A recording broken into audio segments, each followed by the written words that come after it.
tube is a confidence bait amongst seasoned moving water anglers. It's a hollowed-out cylindrical shape with a tentacle-encased open end and closed rounded head. It was first developed by the late legendary Bobby Garland and introduced in 1964 to the bass fishing world. Bobby, you want to show the folks at home how you work your Fat Gets It? And I see a nice ledge up there. Well, actually, John, I work it in many ways, and I try to give the fish what they want in the way I work it. But actually, right now, the water's starting to warm up, and the fish are coming up, and they're laying up under these ledges. And we're toward the back end of the cove, and it's a little warmer than it does out front. And I usually just put the bait right up on top of the ledge, just like that right there. And I'll pull that thing right over to the edge, and I'll drop it just right off where it falls into the shadow there. And if there's a fish around, he'll usually catch it before it ever hits the bottom. The tube quickly gained notoriety as a highly effective spawning season lure.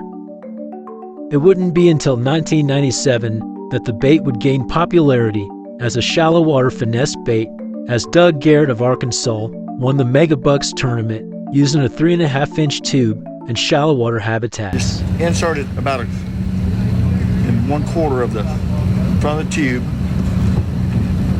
rotate it and slip it down. It's got a little wire clip on it here. I just hooked in to hold the bait in place.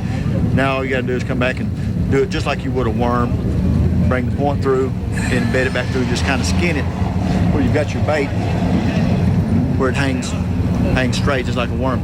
And the beauty of this bait is it has so much erratic action. It never falls the same twice.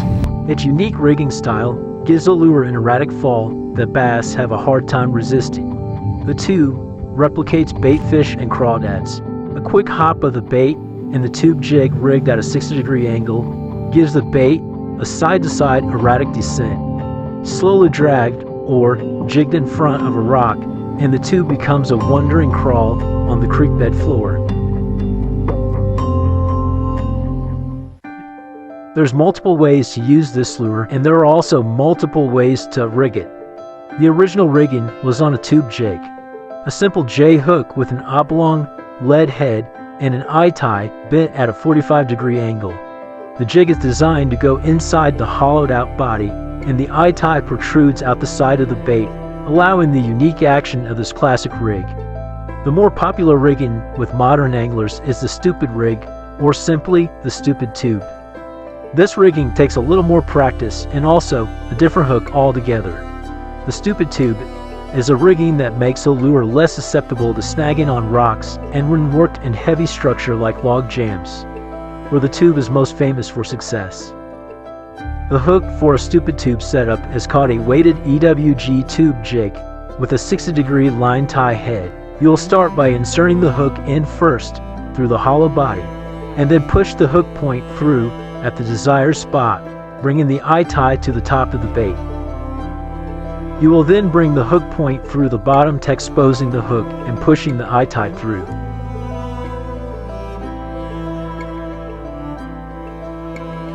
You're now ready to fish the tube weedless.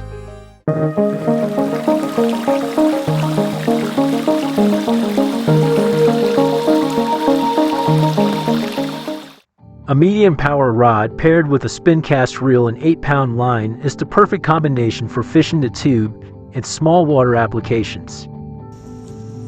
Here the angler is targeting a root ball system along the bank. Watch as he slowly works the jig and finds a fish.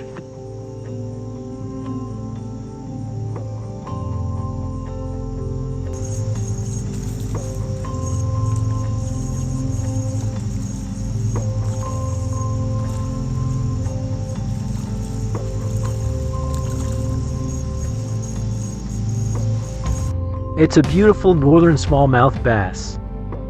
You can identify these fish by the stripings along their sides. Let's watch as he lets the fish go to be caught another day. Looks like we got a real fighter this time, guys. Man, just look at this fish go. Targeting walls along the creek bank is an excellent place to find smallmouth. It may look like they can't fit, but you would be surprised the spots that these fish can slide up underneath. Working a tube along the side of these walls is an excellent way to lure these fish out.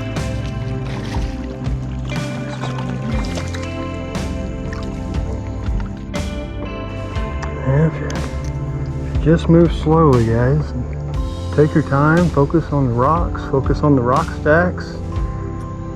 You'll find success on these fish, you really will. Let's see if we can't catch a couple more right here in this spot.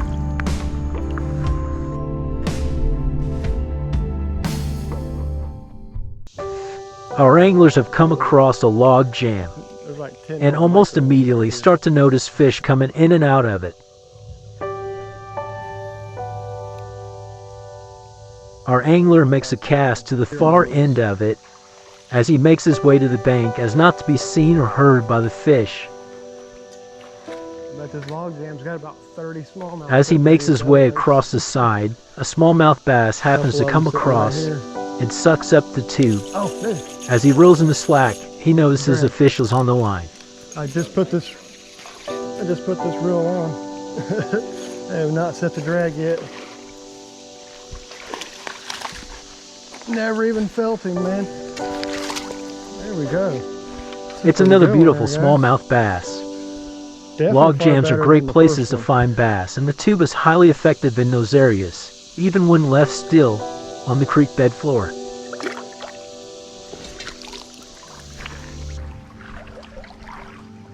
They definitely like the wall. Looks like we've got time for one more fish, guys. Drop that bad boy right in there on him. Our angler has chosen to fish the wall one more time.